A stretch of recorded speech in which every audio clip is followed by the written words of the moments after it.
Bueno, ante todo quiero agradecer a la Feria del Libro que nos haya seguido esta sala, que ahora me era inconveniente, pero maravilloso tenerla, la sala Walsh, a menos para esta actividad. Y según se está corriendo la voz, las circunstancias mileístas han convertido nuestra Feria del Libro en un espacio de lucha y resistencia cultural. Este día se agregó resistencia desde el lugar físico y simbólico de la oligarquía, la rural. Así que ahí estamos en pie de lucha. Porque a mí lo que me preocupa es que este elemento de combustión que se ha usado últimamente es el odio. El odio es lo que nos ha traído hasta acá, la siembra de odio, a los odios a los otros partidos políticos, nosotros a los odios a los opositores, todos los odios que se han ido sembrando a lo largo de los años y sobre todo durante la pandemia, cuando salíamos a las vacunas y demás, hicieron que hayamos llegado a esta instancia tan decididamente incómoda, por decirlo de alguna manera. Eso sería el combustible en el odio. Yo pienso en los 5 venenos. ¿Necesitan un micrófono? Sí, se necesita para grabar. Sí, ruido. Pienso en los 5 venenos que dice el budismo, los venenos mentales. El primer veneno mental que reconoce el budismo es el odio. Son aquellos que alteran la paz interior, ¿no? Y la paz en general. El odio, después viene la ambición, la ignorancia, el orgullo y la envidia. Entonces, vivimos en las redes, ¿no? Ahora estamos siendo gobernados quizás por las redes, en los tuiteos y retuiteos, o X y re-X's, que van y vienen. Recogí a raíz de esto una frase de José Luis Ganao, una columna de él, que dice: si los comentarios de las redes sociales fueran comestibles y en lugar de ir directo al cerebro se dirigieran al estómago, bastaría con un solo día para morir envenenados. Pero tenemos que tener en cuenta, nadie lo tiene en cuenta, pero desde el centro, el observatorio del Centro PEN Argentina, ruego que lo tengan en cuenta, es el Plan de Acción de Rabat de las Naciones Unidas, que fue celebrado en el 12 ya, y que da las pautas para evitar determinar las diferencias entre la libertad de expresión y la instigación. La instigación a las discriminaciones, a las hostilidades, a la violencia, cosa que está prohibida por el derecho penal.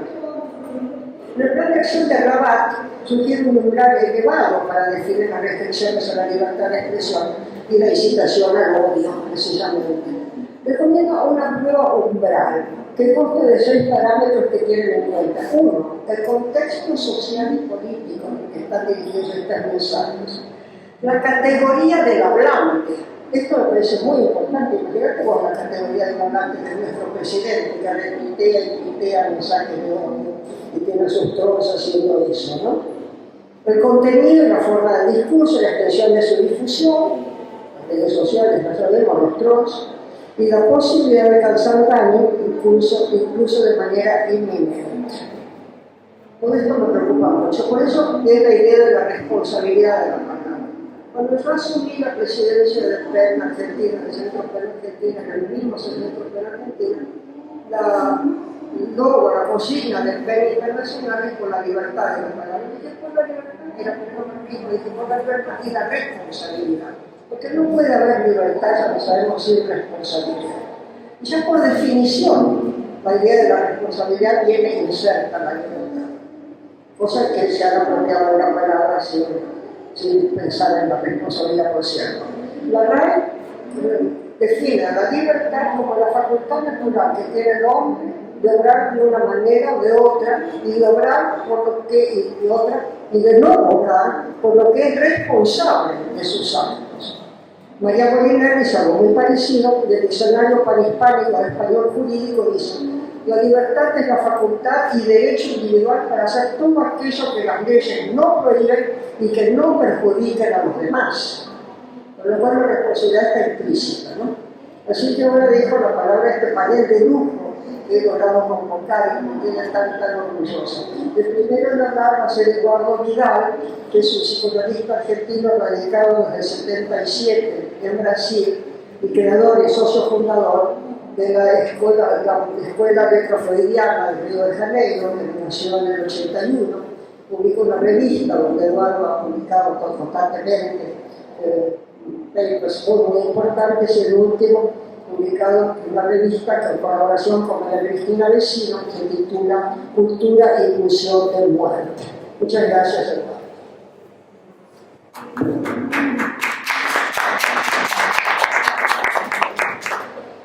Gracias, Luisa, por haber conseguido reunir en este momento, precisamente en el día de hoy, ¿no? Un encuentro sobre esa cuestión tan crucial como es la responsabilidad de la palabra. Yo diría que decir palabra es en principio decir responsabilidad, que son exactamente de la misma dimensión ética. Y en la medida que responsabilidad, como lo dice muy bien, la palabra es poder responder por lo que se dice. Y en nuestra lengua lo dice de manera muy clara: por cometer la palabra, dar la palabra, tomar la palabra. Es decir, que cuando se dice palabra, se dice algún acto que compromete, que implica un sujeto. Y yo creo que cuando hablamos con Luisa de la posibilidad de este encuentro, me entusiasmó mucho el hecho que fuera sobre esa cuestión. No es la única práctica, yo pienso que en realidad toda práctica que suponga una intervención en lo real tiene necesariamente, toma la palabra en su dimensión de responsabilidad. Yo diría que en el lugar donde yo trabajo, que es el psicoanálisis, que es una práctica basada exclusivamente en la palabra, prácticamente, integralmente en la palabra, esa responsabilidad, digamos, no es que aparece, es inherente al acto. Sea el analizante, sea el analista, sabe que ahí no están apenas para jugar o decir alguna cosa. Si juegan, es justamente porque es la palabra que tiene un valor, y que tiene valor en la medida que es escuchada para aquel que lo dice.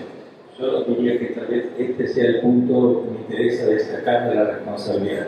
El retorno que tiene la palabra, no solo al decirla al otro, sino que al decirla se la oiga. Creo que ese punto es importante, y lo que está en juego, me parece, y cada vez es más necesario en función de toda esta cultura, y esta cultura caracterizada por este capitalismo salvaje, lo que ha hecho es lo que trata de hacer, no lo consigue, eso es una ventaja, o en todo caso una posibilidad, es suprimir justamente la dimensión del sujeto. El sujeto que habla, que está sujetado al lenguaje y que tiene que responder por lo que dice. Entonces, cuando Luisa, pudimos hablar un poquito, ya lo habíamos hablado antes en TEN, cuando habías hecho aquellos encuentros, y esa es la cuestión principal, a partir de la responsabilidad. Me interesaría decir que, bueno, la palabra es en principio un acto, y quería mencionar muy rápidamente el acto poético, donde se supone que la palabra es libre, es suelta. Sin duda, hay una cierta libertad. Pero me parece que el acto poético tiene la dimensión ética del compromiso más radical con la palabra. Inclusive porque el acto poético crea una palabra que no existe en el léxico y profundamente modifica el lenguaje. Hay un antes y un después. Y eso me parece importante porque esta dimensión poética, dadas las barbaridades que escuchamos, que son dichas y repetidas, se han perdido. Entonces, me pareció que era importante decir aquí que el acto poético, en cuanto que la palabra transforma a la lengua, no la deja como ella estaba antes. Una palabra que es creada, que es creativa, necesariamente hace que esa lengua no sea más la misma.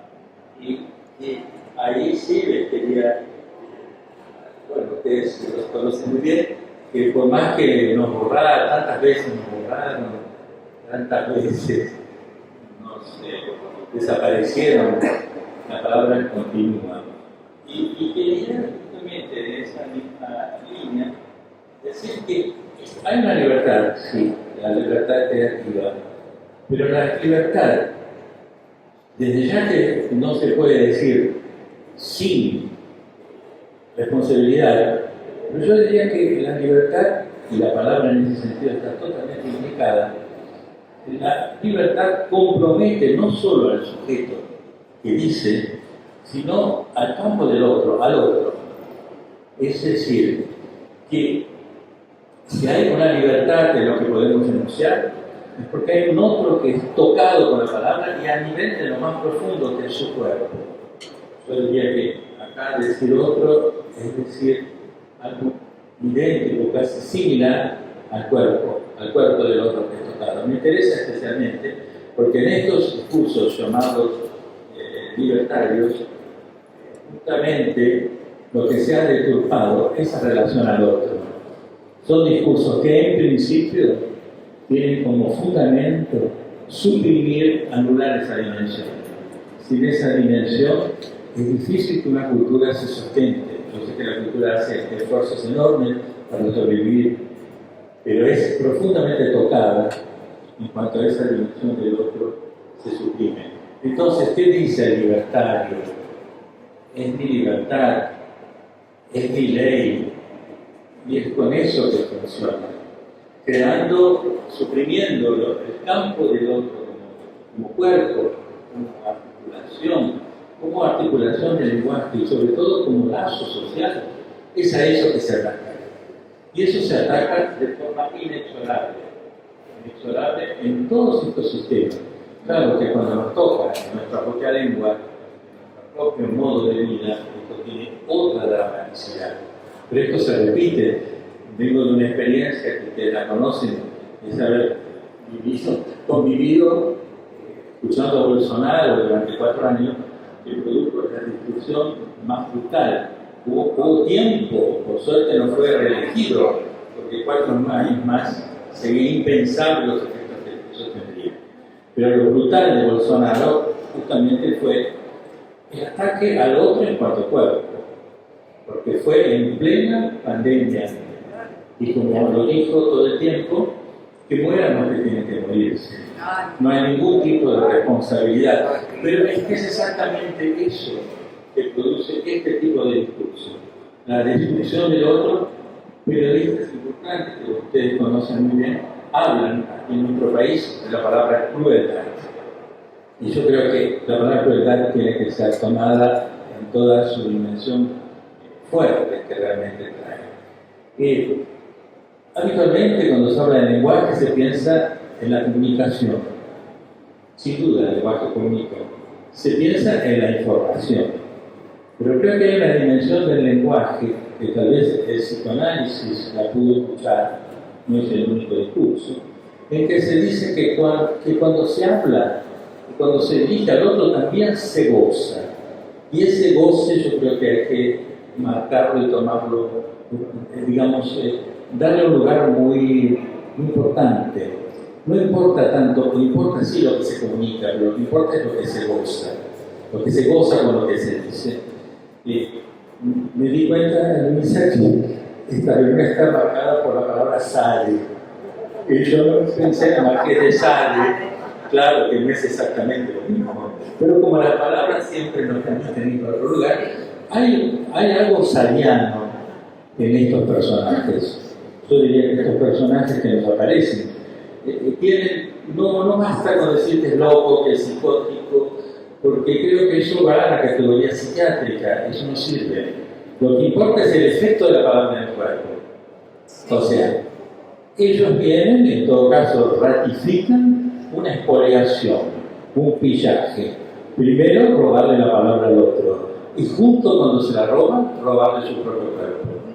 No es por casualidad que estamos oyendo todos los días, nos dejan sin remedio, nos dejan sin dinero, nos dejan sin casa, nos dejan sin suelo, nos dejan sin energía, porque hay una expoliación. No la creó Milei. En todo caso uno se pregunta por qué en este país que tanto queremos, periódicamente aparece algo de ese orden. Es una cuestión que nos inquieta. ¿Qué es esa repetición? Tal vez ahí tengamos que ver con la pulsión de muerte, en cuanto a un ciclo repetitivo, de alguna manera difícil de cortar. Pero quería mencionar especialmente un autor que seguramente ustedes han trabajado, que me ha sido muy importante, que es un autor africano que se llama Mbembe, que justamente ha introducido algo que yo ya no llamaría de concepto, yo diría que es real, que es la palabra necropolítica. Es una política que decide quién debe morir y quién debe vivir. Ese es el poder. Este autor se formó con Foucault, una formación enorme, unos textos increíbles, y viniendo justamente de un país africano que ha sufrido la brutalidad del colonialismo, tiene por qué decirlo y desde dónde decirlo. Con ese término, insisto, no es un concepto teórico, es un pedazo de real, porque eso es así. Es una necropolítica determinada desde el poder del Estado. O sea, se necesita de un Estado para que esto funcione. Justamente, el libertario supone que el Estado es destruido, pero es con el Estado que realiza precisamente esa infunción que es de destrucción. En ese sentido, los textos del Marqués de Sade nos pueden parecer una cosa tan extraña, sin embargo son prácticamente aplicados, son aplicados así. Así que bueno, pero bueno, para no hablar de esto como si fuera una desgracia, digamos que el lenguaje es una desgracia, pero como si fuera solo una desgracia, el lenguaje tiene su capacidad de potencia. Y para mí fue esencial la manifestación del mal. Creo que para todos nos dio un alivio, porque lo que más me sorprendió, además de la cantidad de gente y del entusiasmo, y sobre todo de la juventud, porque bueno, es ahí donde hay una cierta esperanza, era que justamente la palabra, lo que hemos comentado, Luisa, aparece escrita, hace surcos, deja huellas, aparece escrita en cartelitos, donde cuando se escribe, se hace el gesto de escribir, se coloca el cuerpo. Es decir, el cuerpo, a pesar de las tentativas de supresión y de destrucción del otro, resiste. Ese punto de resistencia es crucial. Bueno, es la práctica del lenguaje, es esa, la resistencia ante a esa destrucción. Y bueno, me venían evidentemente al oído, bueno, esa canción que nos marcó a todos, ¿no? Que bueno, tantas veces me mataron, tantas veces, ¿sí? Pero sin embargo sigo cantando. Yo creo que hay algo de lo que María Elena Walsh pudo decir, es que, bueno, no es solo sobrevivir, hay una reacción. Yo creo que el otro tiene condiciones de reaccionar y de hecho en la Argentina eso lo vivimos. A veces me pregunto, pensaba en la fábula de la cigarra, de la hormiga, que tal vez la cigarra cantando todo el tiempo se pueda consumir, que le haría falta algo más, como algo de la hormiga, no para trabajar como una loca y le roben todo lo que produce, que en última instancia es lo que hace este sistema, sino porque la cigarra en última instancia canta sola, y yo creo que hace mucha falta algo de la hormiga como lazo social. Cantar solo en este momento, pues nunca sirvió para mucho. Puede ser para mucha satisfacción personal, pero es necesario la hormiga que tiene una estructura de lazo y funciona de acuerdo a llegar a un objetivo. Es decir, ni la cigarra ni la hormiga, porque no se trata de hacer moral, no hay moraleja al final de esto, pero tal vez la conclusión de poder cantar en el lazo social. Esto se sustente. Y bueno, para mí la experiencia del martes pasado, ya hubo dos anteriores y habrá otras, es una experiencia única, en el sentido que nos transmitió, bueno, ahí había escrito, ahí lo podía leer, un escrito que se lea, un registro, una palabra que se inscribe, y lo contrario, estamos en esta cosa que nada tiene sentido, nada tiene responsabilidad, es un permanente negacionismo, una desmentida, un desdecir, que es inherente a la palabra, pero que ciertos sistemas, en ciertos momentos históricos, la Argentina está pasando también lo más grave de su historia, bueno, vivimos en la dictadura, uno nunca puede decir en Argentina que es más grave, no vale la pena, siempre hay algo gravísimo, pero es decir, que haya registro. La responsabilidad de la palabra, me parece que ustedes lo darían, es que esa palabra no solo se diga, hay que seguir estudiando, pero que esa palabra se registre, que esa palabra sea escrita, que esa palabra pueda ser leída en el momento en que se produce y después. Este es un comienzo para poder hablar un poquito más aquí. Muchísimas gracias, señor Militar. Le pasamos la palabra a Esther Díaz, que ella humildemente me dijo nada más decir que soy doctora de filosofía y escritora. Leemos sus maravillosas columnas en página 12. Yo rescaté los títulos de sus libros de ensayos. La sexualidad, esa estrella apagada, sexo y poder, me parece que es muy importante, eso me un poco lo que decía Eduardo, y las grietas del control, vida, vigilancia y caos. Yo me estaba contando una experiencia con escritura sobre la memoria durante la pandemia, así que si querés contarnos un poco de eso. Y adelante, Esther Díaz, y muchas gracias por estar acá. Qué panel de lujo, ¿eh? Yo me aplaudo a mí mismo por haberlo pasado. Muchas gracias. Hay que romper. Cuando uno quiere hablar, hay que romper. Por empezar el silencio. Y no es tan fácil romper el silencio. Sobre todo, bueno, una vida de la cotidianidad, de los que mis amigos que hace algo, no importa hasta cierto punto, puede ser peligroso romper el silencio. Pero cuando estamos en público, como es el caso, ¿por qué nos produce un poquito de nervios, nos respiran las manos, o a pesar de que hace más de medio siglo que estoy en situaciones similares a esta, siempre me pongo nervioso, me parece que hay que olvidar de todo? Quiere decir entonces que debe haber algo peligroso en el discurso, porque si no tendríamos miedo a romper el silencio. Entonces, yo quisiera, un poco inspirándome en un discurso que dio Foucault cuando se hizo cargo del Colegio France, que ahora como libro se llama El orden del discurso, no dice exactamente eso, me inspiró en eso para decir que ahora que veo a todo este público distinguido, este maravilloso panel escuchándome, yo desearía que mi palabra fuera como una alfombra mágica. O sea, que viniera por acá, porque las palabras están inventadas mucho antes de que yo naciera, y después que yo me muera van a seguir estando. O sea que no sé yo lo que diga la palabra. Entonces, que en esa alfombra voladora yo me suba, y como es mi alfombra, les invita a ustedes a subirse. Entonces, el discurso, cuando logra efectividad, logra eso, que todos transitemos durante un tiempo sobre la misma alfombra mágica.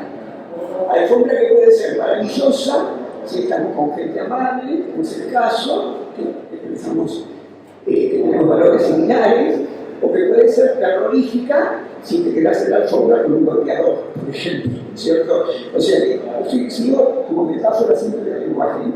Bien, entonces, ¿y por qué es peligroso el lenguaje? Además de cosas obvias que pueden mandar a una ley parcial y te puede matar. No me refiero a cosas tan drásticas. O sea, es peligroso porque es del orden del deseo y es del orden del poder. Si hablamos es porque tenemos un deseo.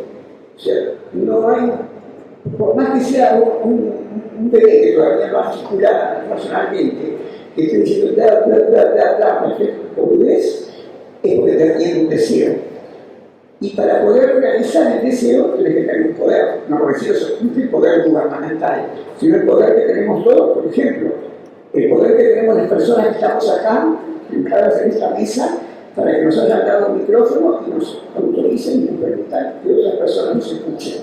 El poder que tuvieron ustedes para poder pagar el colectivo o como hayan venido, llegar acá, pagar la entrada de la feria y tener capacidad como para escuchar un discurso de ese tipo.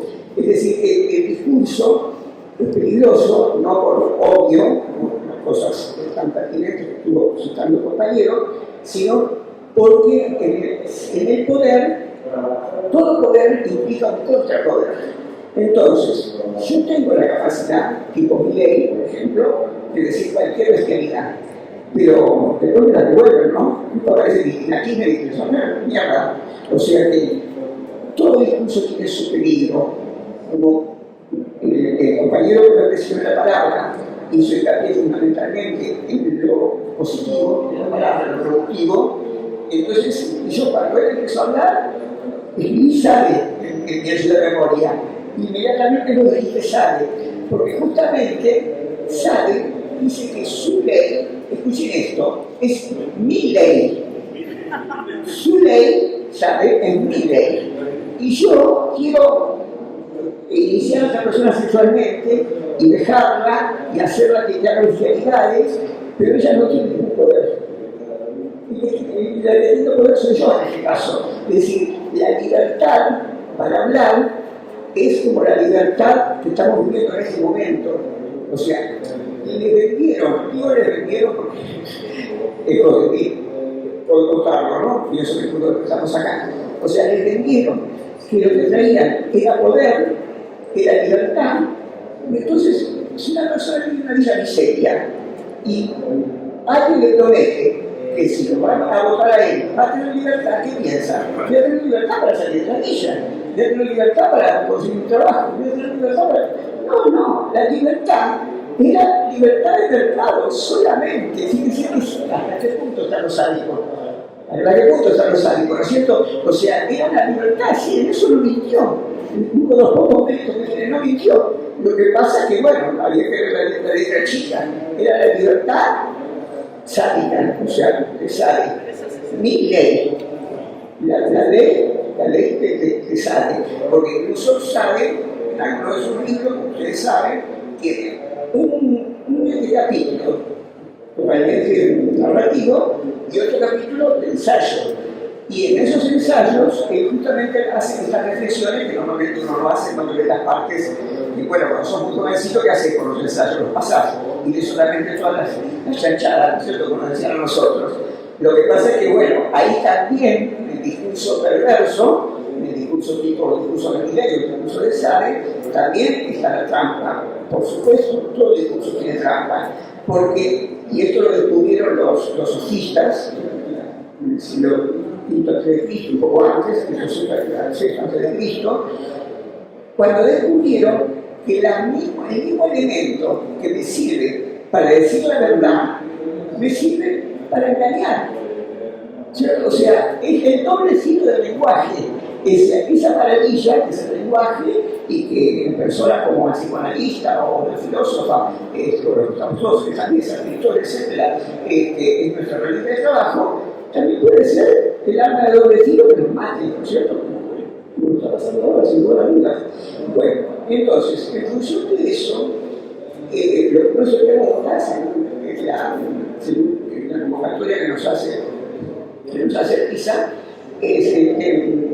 uno se pregunta lo siguiente: bueno, ¿y para qué sirve hablar del lenguaje si esta realidad es una realidad mucho más concreta que el lenguaje? O sea, hay gente que no llega a fin de mes, hay personas para que no llega el alimento, hay personas que están muriendo de cáncer porque no les llegan los medicamentos. O sea, que no sabemos hasta qué punto vamos a poder seguir si nos duele en nuestra casa, si somos clase media, porque en un momento vamos a tener que venderla para poder seguir viviendo. Es decir, que estamos parados sobre una inseguridad tan grande que a eso nos llevó nada más y nada menos que el lenguaje. El lenguaje, en este caso, de mi ley, en todo el sentido de la palabra, mi ley, la ley de que hablaba. Entonces, ¿qué se puede hacer ante una cosa? Hubo medievales, nominalistas se lo llamó, que decían que las palabras eran flatus vocis, decían en inglés, o sea, voces vacías de contenido. Nada de voces vacías de contenido. Las palabras tienen materialidad, o sea, por eso son peligrosas. El ejemplo más común que se suele dar cuando se habla de este texto, ahora tenemos otros mucho más terribles, es lo que pasó en 1933, cuando Orson Welles empezó a decir por la radio que había invasión de marcianos. Pero lo más increíble es que cada 10 minutos él aclaraba que eso no era verdad. Él lo aclaraba. Y la gente se enganchaba solamente en una parte. No es lo que pasa ahora. No es lo que pasa ahora. La gente se engancha solamente en una parte y no escucha la otra. No escuchaban. Él lo decía.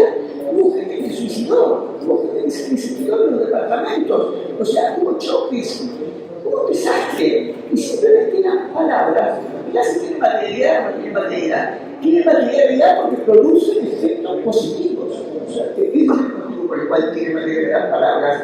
Entonces, bueno, justamente tanto mi compañero como yo hemos nombrado a Foucault porque es uno de los pensadores del siglo XX que, no más, no, porque más se ocupó del tema femenino esencialmente, pero desde otro punto de vista que más se ocupó del tema del lenguaje, pero no ya desde el punto de vista de Wittgenstein, que es más teórico, sino desde el punto de vista de la práctica misma del lenguaje. Lo que tenemos que ver son las prácticas del lenguaje y en función de eso crear un contrafórico para este lenguaje.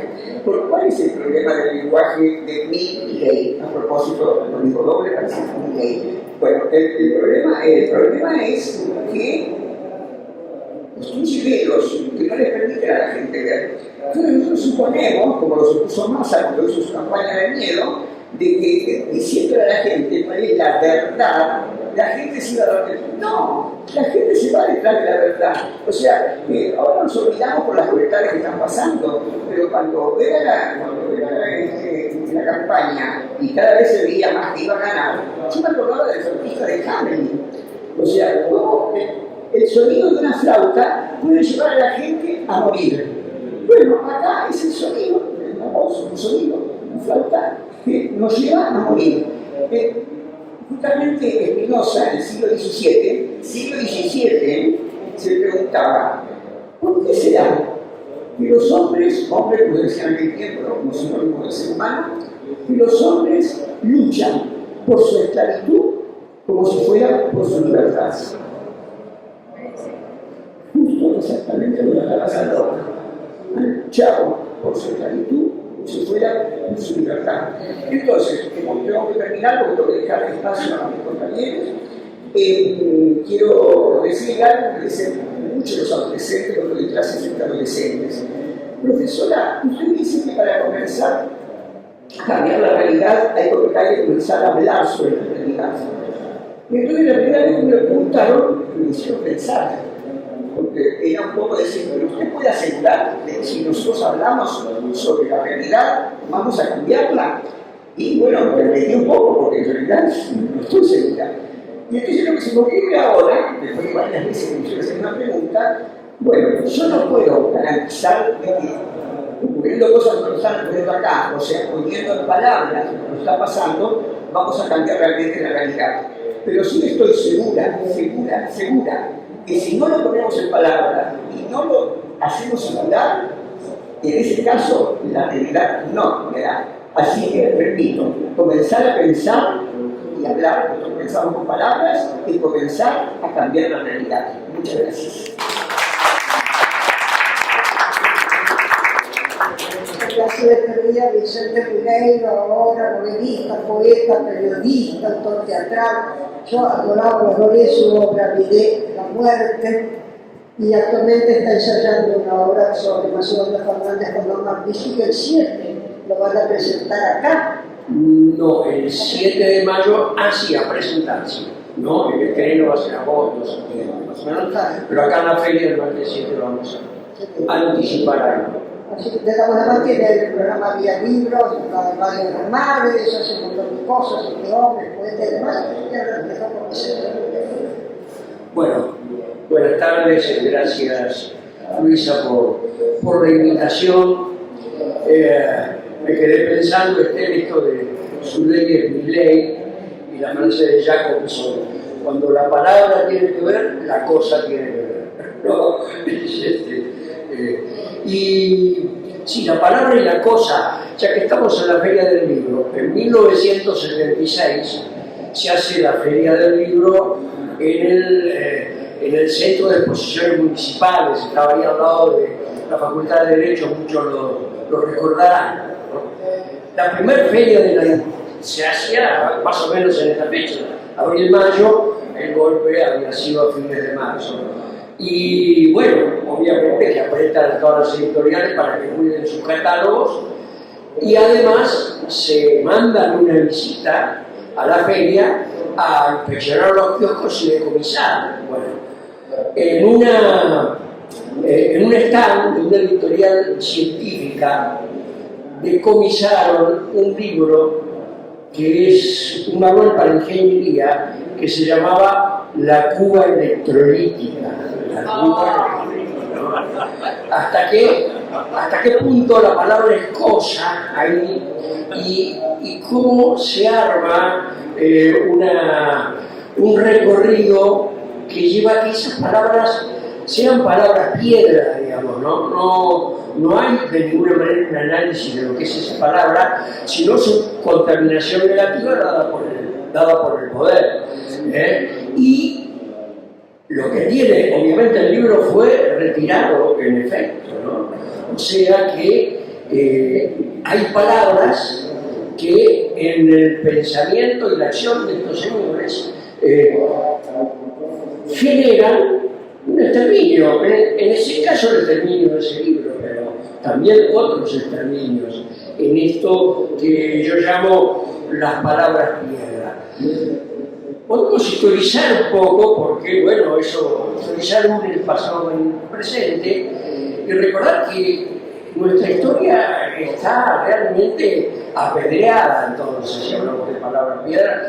El lenguaje de la colonización fue terrible con respecto a los nativos y con respecto a sus propios subordinados.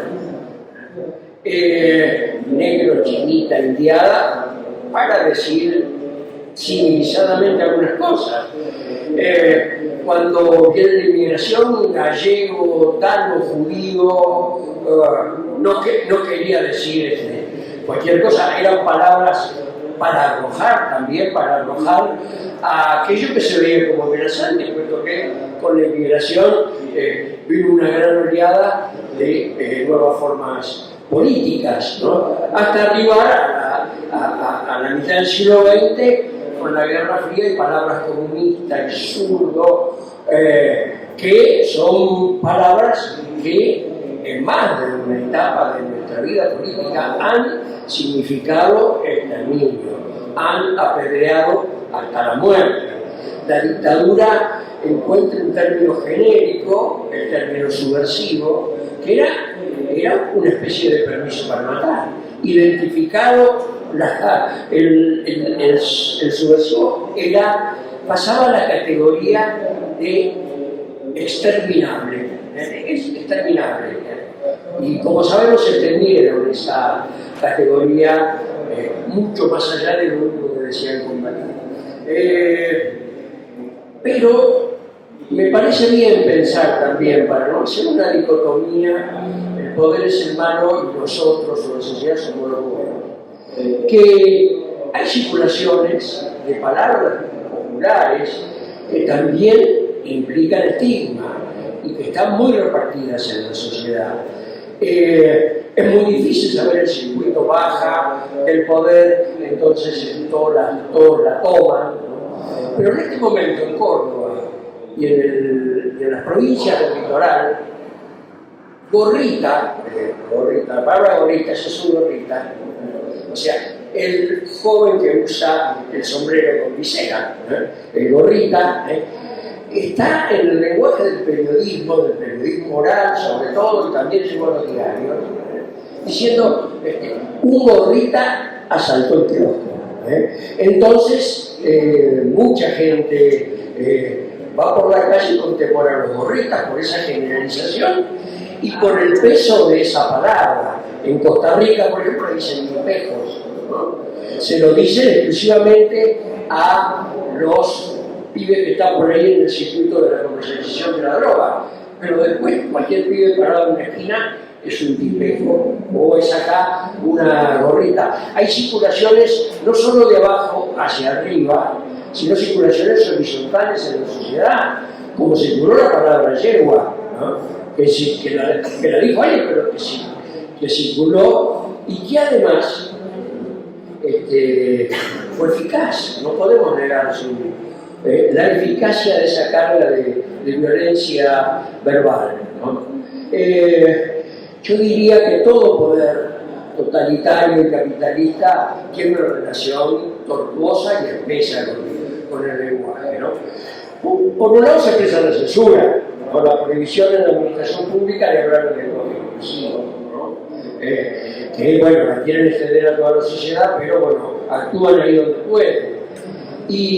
Pero por otra parte, tenemos un presidente y un inmediato núcleo que lo rodea, que tiene un equipaje de palabras que nos ha sorprendido y creo que no hemos reaccionado a la altura de lo que él le dice a la sociedad.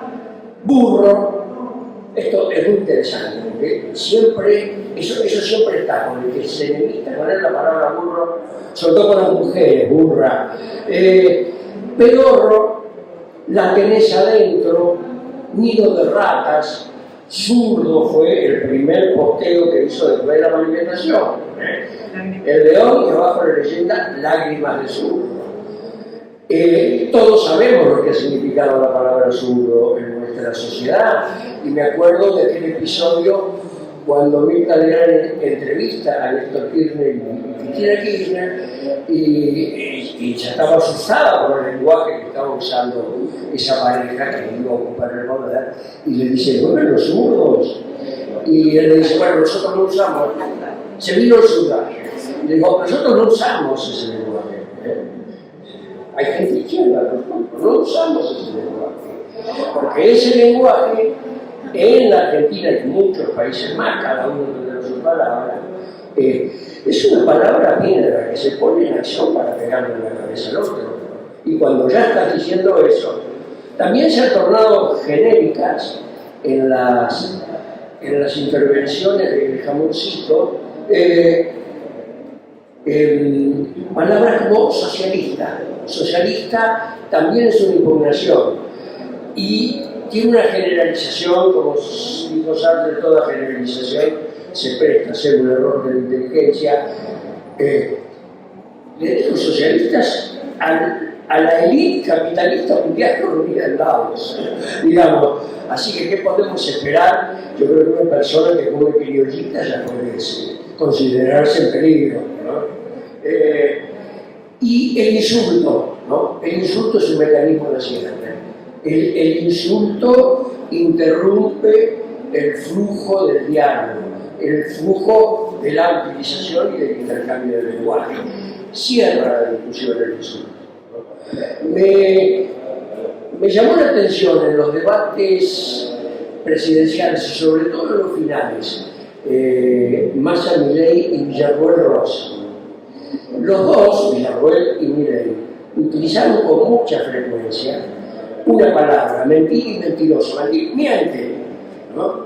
No respondían con datos, no respondían con un razonamiento a la respuesta del otro, ¿no? Una de las funciones del insulto es ocultar los datos, precisamente, ¿no? Pero además, lo que me llamó la atención poderosamente es que no supieron responder. Ni Rossi ni Massa pudieron desarmarle ese artefacto retórico insultante de mentiroso. No se lo pudieron desarmar. Y no le fue mal a ninguno de los dos en el debate. Y bueno, hay pruebas, ¿no?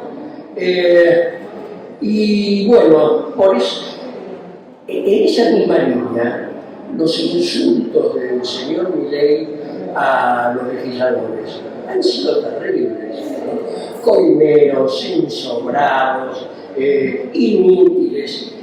Y del otro lado escucho palabras como dice, no voy a hacer lo mismo que hacer con el debido respeto al señor presidente. Y yo no sé si eso no es una tendencia a la autohumillación, no poder responder eso.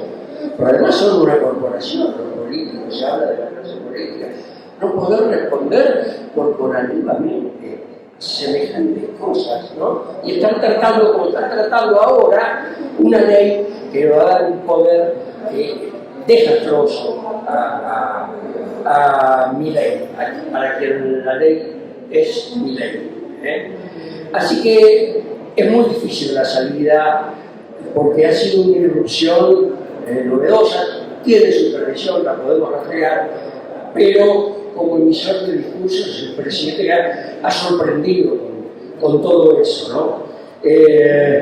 Y llama la atención cuántos sectores políticos no están a la altura de eso o quieren mantener buenas formas. A veces me pregunto, ¿habrá que mantener buenas formas o crear nuestras propias palabras piedra para saber arrojarlas, ¿no? Sí coincido acá con Vidal en que la marcha del 23 dio una seña de uso del lenguaje, porque esas mismas frases habían estado en la red, muchas de ellas habían estado en la red, pero estudia para los senadores, sin ciencia no hay Conan, estudia para no tener que pedirle consejos a tu perro, son algunos de los carteles que leí. Coincido con vos en que tenían una fuerza especial, porque estaban en la universidad. Entonces, tenían una presencia de palabra piedra para seguir con esta imagen que inventé para esta charla. Bueno, es eso hasta aquí y ojalá que en algún momento las palabras piedra las tengamos nosotros. Es fascinante, no me voy a contar que después se pongan a debatir. Estela Canoni, que no pudo venir, ustedes conocen, ¿verdad? Periodista, política, es poeta, estupenda, narradora, de todo, una mujer múltiple, que no puede, me mandó un largo texto. Yo voy a leer el principio, pero es el principio, pero después le voy a pedir a Estela, para agregar a esto que va a ser el video, que grabe en sus palabras, ¿no? Que ella me toca. ¿Quieren el principio y después hablar el debate o prefieren abrir el debate ya la charla entre ustedes?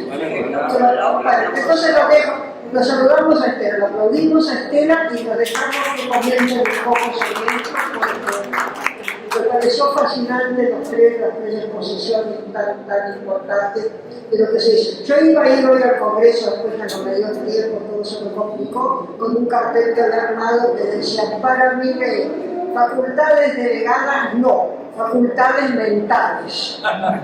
Eso es lo que le hace falta, ¿no? Facultades mentales. Pero a lo mejor sería una pregunta, ¿no? Agrego a lo que dijo el profesor Vicente. No, no soy profesor. Bueno, no importa. Y agrego dos de las que llevábamos en los carteles el martes. Defendamos la universidad de alguien que perdió sus facultades. Claro. Esa me pareció muy buena y estudiar para no creer que el liberalismo es algo nuevo. Claro.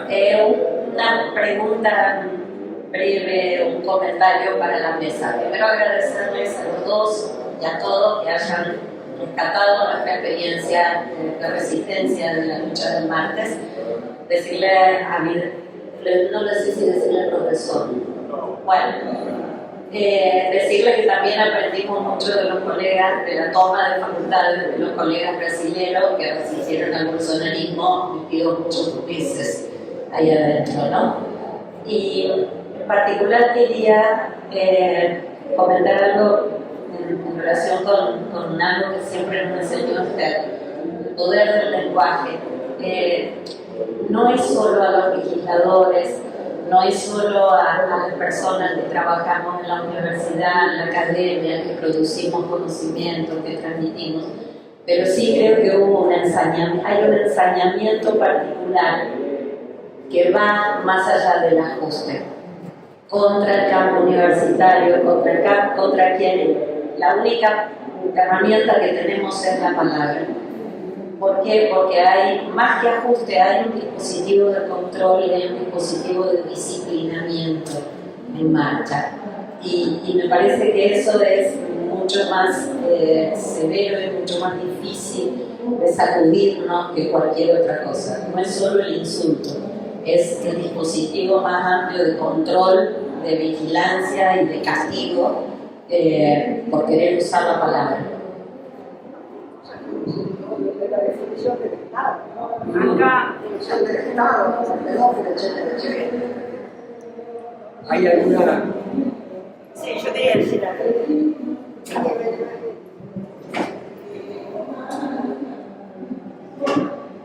Gracias a Elsa Osorio, a Campichef, un aplauso para Elsa Osorio. No, es un comentario, ¿no? Que hablaban de los insultos, de digamos, esta forma que tiene de hablarnos el presidente. Pero que ya en Asunción, yo me acuerdo de su discurso y digo, no entiendo nada de lo que está diciendo. O si yo no entiendo nada, habrá mucha gente que no entienda. Entonces después lo leí y conté 87 números en su discurso. Entonces tomé un discurso cualquiera, digamos el de Alfonsini hay uno, que creo que era Juan 23, ¿no? O sea, el Papa, dejamos el nombre del Papa. Entonces ahí me parece que ya está el mayor desprecio. El presidente de todos los argentinos nos tira números y números y números y números que además, bueno, dicen los que sí entienden y son destaratados.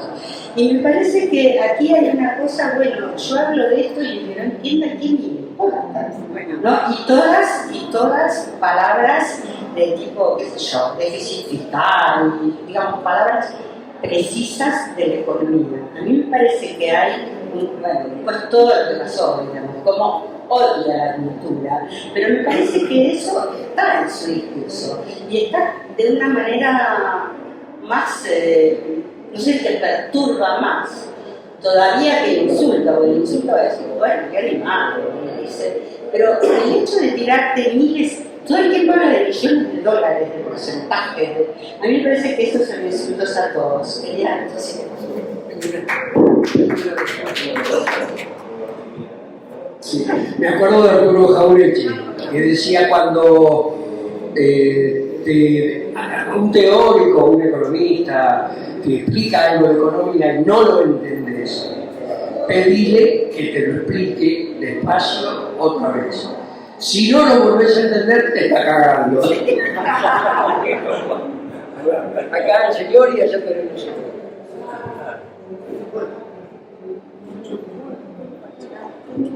Buenas tardes. Yo cortito, sin cortarlo mucho, quería decir sobre básicamente el uso de la palabra. Como somos seres sociables, todos, en base al uso de la cultura. La cultura está hecha de palabras. El hombre fue progresando y eso hizo que la cultura a través de los siglos pudiera desarrollarse como ser social, como la palabra también está en la ley, la palabra está en la cultura. Y para no extenderme mucho, yo creo que lo que ahora hay, a través de tanta información, tantos canales, es como, miren el dicho ese que dice, el silencio, cuando no tengas algo mejor que decir, el silencio es insuperable. Lejos de aplicar cualquier tipo de censura o autocensura, yo creo que hay como una verborragia innecesaria de tanta palabra inútil a veces que no lleva a ningún lado. Porque usted imagínese un periodista que tiene que salir todos los días en un programa de televisión. Llega un momento que, yo no sé, dice cualquier pavada para ocupar un espacio, ¿no es cierto? Entonces yo creo que lejos de mi idea de aplicar una censura, somos nosotros, así como cuando alguien, ya estamos cansados de alguien, bloqueamos, yo creo que nosotros tenemos que hacer también en base a ese criterio de que no hay mejor que una mala palabra o un silencio, ese silencio aplicarlo nosotros cuando el exceso de la palabra no es sutil, es agraviante, no lleva a una movilidad social ascendente, a una cultura del pueblo, a eso me refiero, cuando la palabra se transforma en algo que no tiene sentido, que es como si fuese que ya la palabra perdió ese valor que tiene que tener. Pero estamos delante de alguien que emite palabras que son el nombre de todos nosotros. Estamos en el nombre de alguien, delante de alguien que bueno, podemos no devolverle con silencio. Muy difícil eso, muy difícil. Gracias. Hola, ¿qué tal? Agradecer a Mel, soy socio, y a este grupo un poco poner en palabras, ¿no? Que esto de que la palabra se toma, ¿no? Poner en palabras lo que también recibí como palabras, porque no fueron solo palabras, ¿no? Esto de que está el otro, esto hay un otro, la fe por el oír, dice la Biblia, es decir, y el oír por la palabra, es decir, que si hay orejas porque hay palabras, ¿no? Y esto lo asocié a lo que decía Eduardo, y esto de la palabra en compañía, no esta alfombra que rompe el silencio, claro, depende de qué compañía, porque esto que decía el compañero, hay palabras que se tiran y algunas van perdiendo como valor, pero otras también se repiten, pero parece que toman más fuerza, que son las del odio. Entonces la verdad, como decía, van como perdiendo fuerza y otras se van multiplicando a medida que la repite alguien sin saber qué dice, pero que la repite y se toman como más cuerpo, ¿no? Y ahí me quedo lo de las piedras, la palabra piedra. Por un lado pensaba que la crueldad, siguiendo con la tradición cristiana, es que sabiendo que no estoy libre del pecado, la tiro igual, la tiro en contra del otro. Y lo que me quedó a mí, que no sé si era de los tres, tomo esto, pero más bien me quedó de los tres. A veces la palabra piedra es una piedra como obstáculo en el camino. Y no sea cosa que nos quedemos mirándola, viendo el detalle, o qué grande que es, describiéndola, y termine siendo, no hace falta ni que nos la tiren. Con que esté en el medio, nosotros nos entregamos y nos animamos a romperla, ahí creo que va a ser más complicada la cosa. Y esto recién empieza, así que capaz que las piedras también se pueden romper, porque están hechas de silencio. Muchas gracias. Muchas gracias a todos. Nos están pidiendo la sala desde hace un ratito ya, así que lamento muchísimo. Pido un gran aplauso para este panel de este público. Un gran aplauso de los participativo libre. Gracias.